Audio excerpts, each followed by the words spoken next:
হে মক্কার মানুষ, মুহাম্মদের গোচরে তার ব্যাপারে কিছু বলবা, তার সিদ্ধান্তের ব্যাপারে অপবাদ দিবা, আর তার প্রভু এটা বসে বসে সহ্য করবে এমন কোনোদিন হয় না। আল্লাহ নবী মানুষকে জিজ্ঞাসা করার পর মানুষ উত্তর দেয়, যেহেতু আপনি জেনে গেছেন মিথ্যা বলবো না, আমরা এমনটা বলেছি, আপনি কেন একজন কালো কাক নিযুক্ত করলেন?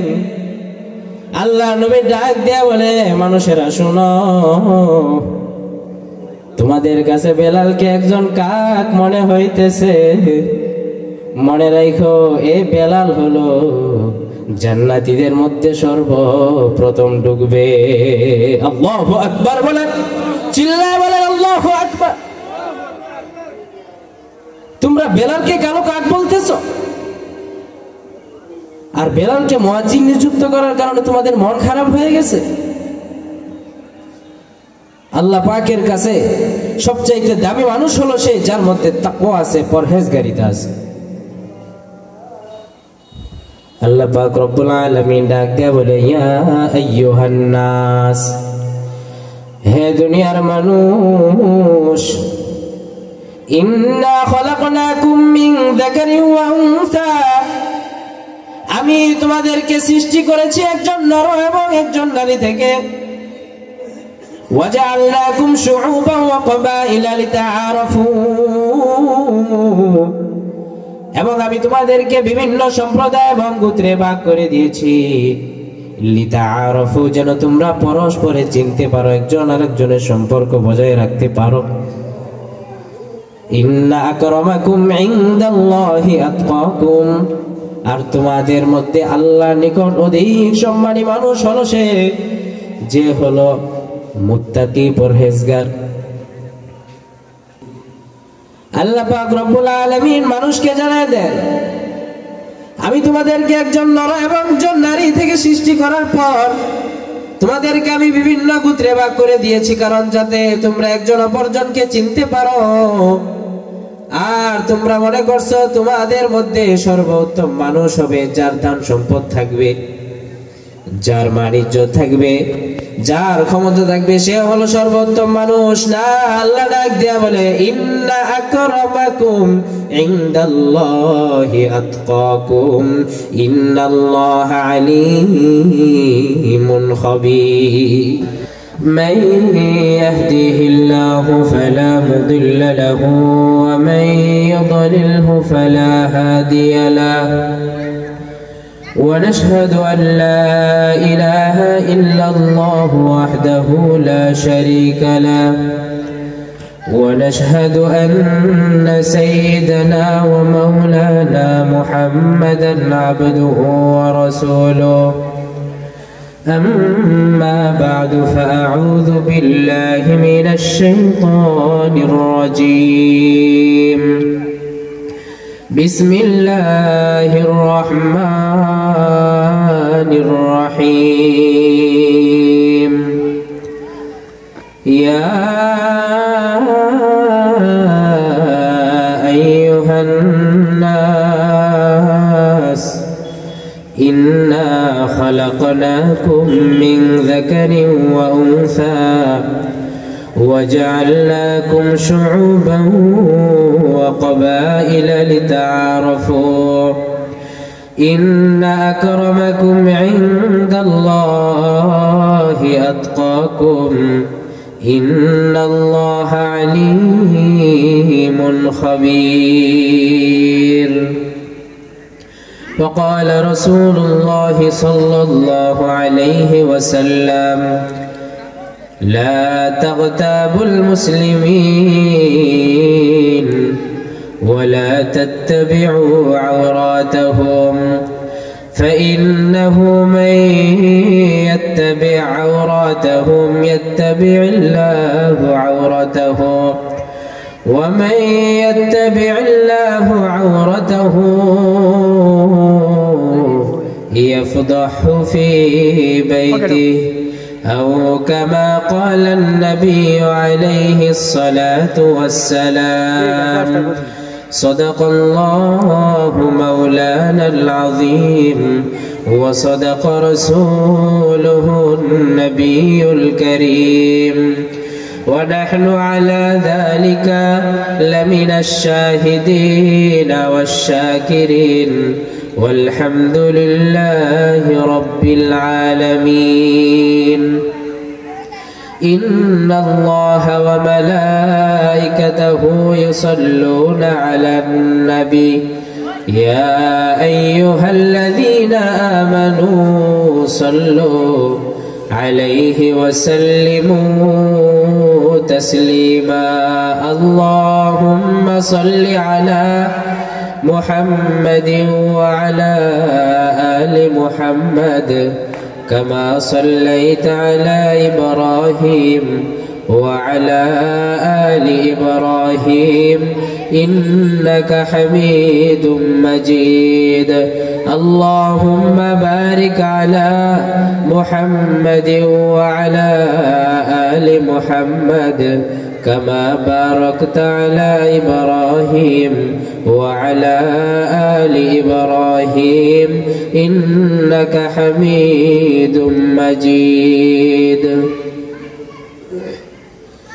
खिलौना समझ कर बेगारो न हमको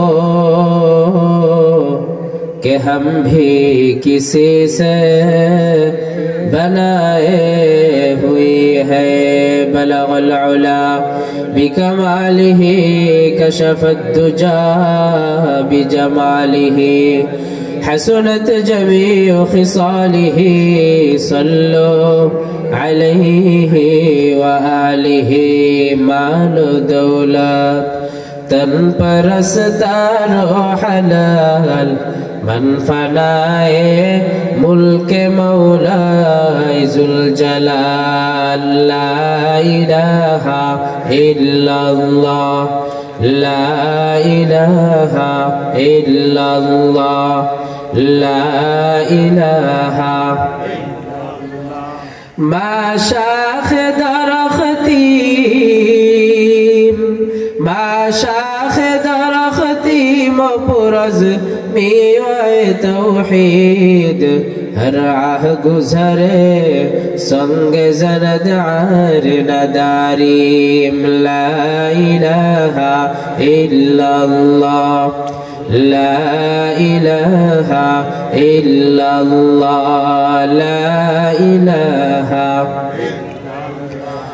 दरगा दुर्गा गैरुल्लाह दरगा दुर्गा गैरुल्लाह बाजार माजार गैरुल्लाह ला इलाहा इल्लल्लाह ला इलाहा ला इलाहा इल्लल्लाह मुहम्मदुर रसूलुल्लाह सल्लल्लाहु अलैहि वसल्लम सुब्हानक ला इल्म लना इल्ला मा अल्लमतना इन्नका अंतल अलीमुल हकीम रब्बि इश्रह ली सदरी व यस्सिर ली अमरी वाहलुल उक़दतम मिन लिसानी यफ़क़हू क़ौली व बिका नस्तईनु या मुस्तआन अल्हम्दुलिल्लाह আল্লাহ পাক রব্বুল আলামিনের দরবারে অসংখ্য গণিত শুকরিয়া যে মহান রব্বুল আলামিন আহকামুল হাকিমিন আমাদেরকে দয়া করে মায়া করে মহব্বত করে ভালোবেসে দুনিয়ার মধ্যে সর্বোত্তম জায়গা আলেমদের মজলিস উলামায়ে কেরামের মজলিস একটা জান্নাতের বাগানে আসার এবং বসার মতো তৌফিক দান করেছেন এই জন্য মনিবের দরবারে প্রাণ ভরে শুকরিয়া আদায় করি সকলে বলে আলহামদুলিল্লাহ এই এলাকার মানুষজন আমার মনে হয় না কম কিন্তু প্যান্ডেলের দিকে তাকিয়ে যা বোঝা যাইতেছে মনে হয় এই এলাকার মানুষ অনেক কম আপনারা কি বলেন হয়তো মানুষ কম নয়তো আরেকটা বোঝা যায় হয়তো দিনের প্রতি তাদের টানটা একটু কম আমি সকলকে অনুরোধ করব, যারা এখনো এদিক সেদিক ঘোরাফেরা করতেছেন, বাড়িতে বসে আছেন, দেখেন আজকে আপনাদের এলাকায় অনেক দূর দূরান্ত থেকে আলেম ওলামায়ে কেরামগণ আসবেন। এসে যদি আপনাদের এই অবস্থা দেখে তাহলে তারা খুশি হবে অনেক, তাই না? আপনাদেরও তো কিছু শিখার আছে। দেখেন এরকম মজলিস কিন্তু প্রত্যেক দিন হয় না। নিজের ঈমানকে হেফাজতের জন্য, নিজের ঈমানকে তাজা করার জন্য, নিজের ঈমানের পাওয়ারকে বাড়ানোর জন্য বড় বড় উলামায়ে কেরামদের কথা এগুলো শোনার দ্বারা নিজের ঈমান তাজা হয়। কিন্তু আপনারা না আসলে এখানে আপনাদের ঈমানটা তাজা হবে কিভাবে?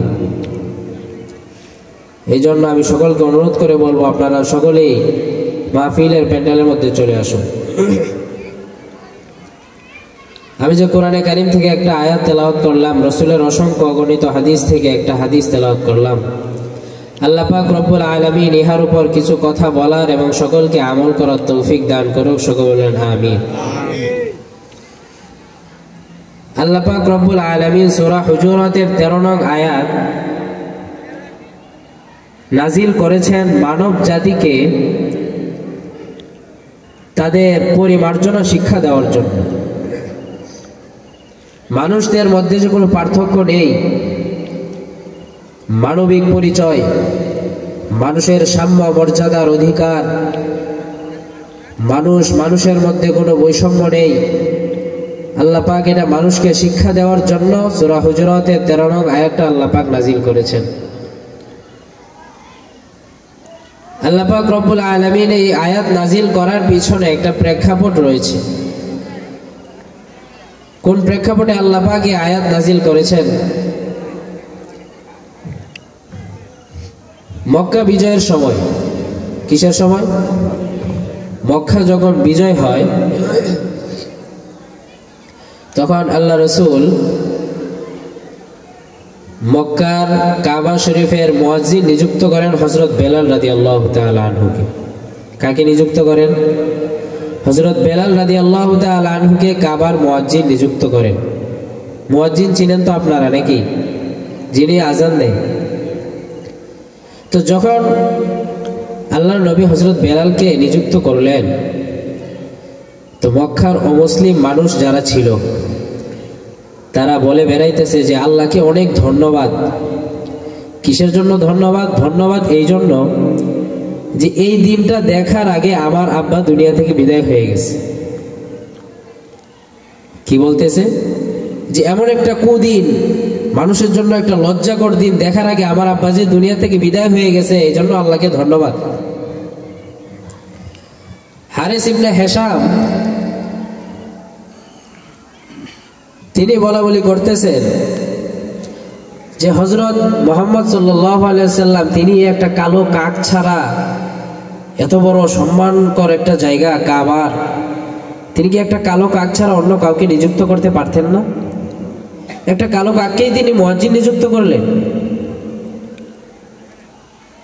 আবু সুফিয়ানের কাছে যখন এই বিষয়ে সংবাদ গেল, তিনি নতুন নতুন মুসলমান হয়েছে, তখন তিনাকে যখন বলা হইল আপনি এই বিষয়ে কি বলেন? এই যে মুহাম্মদ একজন নিকৃষ্ট লোক, কালো, দেখতে সুন্দর না, গরিব, তাকে কাবার মুয়াজ্জিন নিযুক্ত করছে, এই ব্যাপারে আপনি কি বলেন? আবু সুফিয়ান বলে কি জানেন?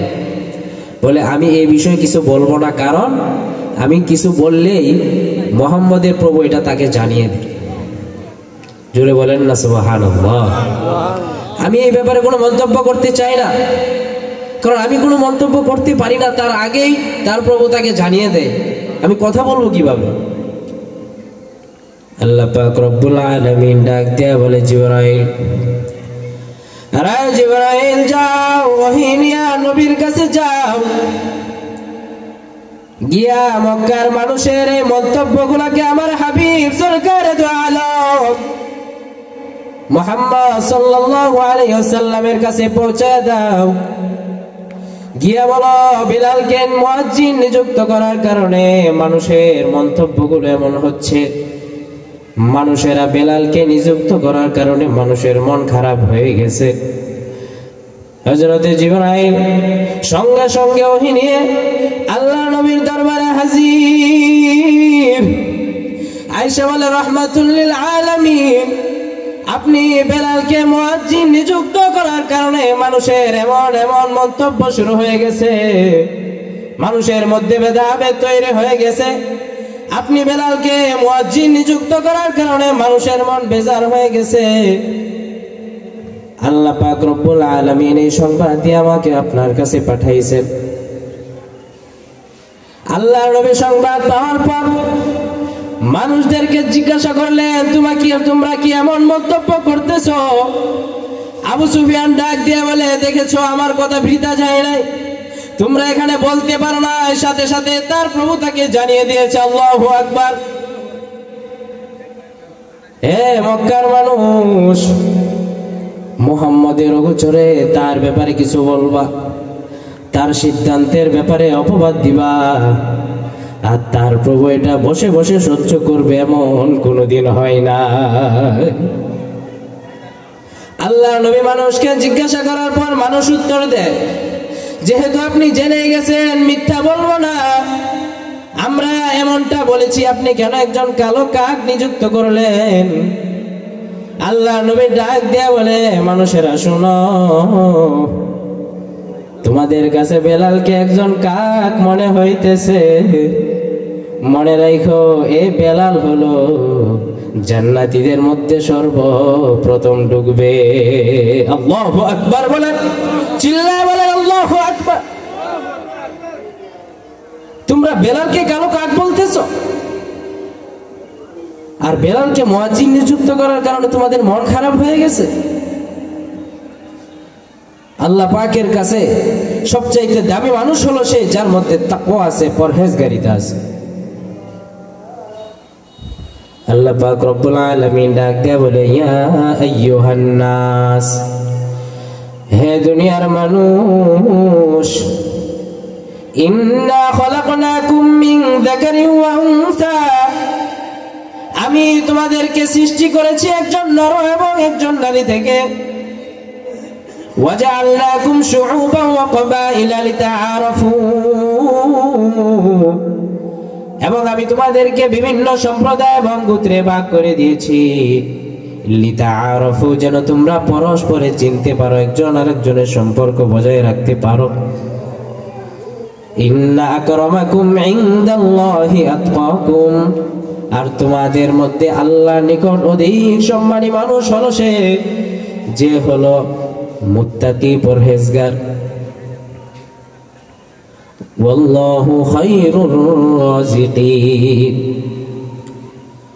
আল্লাহ পাক রব্বুল আলামিন মানুষকে জানায় দেন, আমি তোমাদেরকে একজন নর এবং একজন নারী থেকে সৃষ্টি করার পর তোমাদেরকে আমি বিভিন্ন গোত্রে ভাগ করে দিয়েছি, কারণ যাতে তোমরা একজন অপরজনকে চিনতে পারো।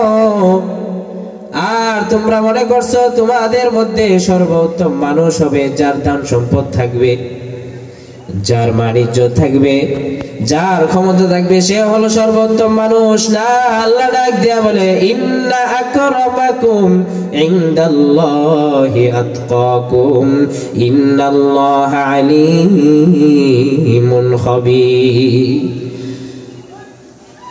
হযরত আব্দুল্লাহ ইবনে আব্বাস রাদিয়াল্লাহু তাআলা আনহু বলেন, দুনিয়ার মানুষের কাছে সম্মানিত ইজ্জতওয়ালা মানুষ হলো সে যার দুনিয়ার মধ্যে টাকা পয়সা আছে, ধন দৌলত আছে, ক্ষমতা আছে, পাওয়ার আছে। সে হলো দুনিয়ার মানুষের কাছে সম্মানী মানুষ, ইজ্জতি মানুষ। কিন্তু আমি আল্লাহর কাছে, আমার মালিকের কাছে সম্মানিত মানুষ হলো সেই যার কাছে ঈমান আছে, যার কাছে আল্লাহর ভয় আছে, খোদা ভীরুতা আছে, মুত্তাকি, পরহেজগার। আল্লাহ পাক বলেন, আমার নিকট সে ব্যক্তি হলো ইজ্জতওয়ালা।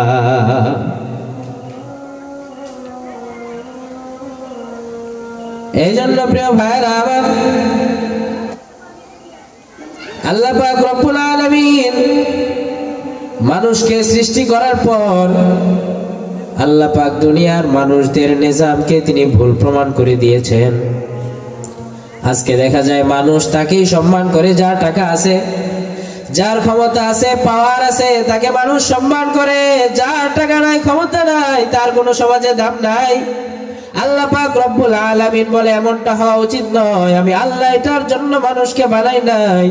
আমি আল্লাহ মানুষকে বানিয়েছি, ইজ্জত দিয়েছি।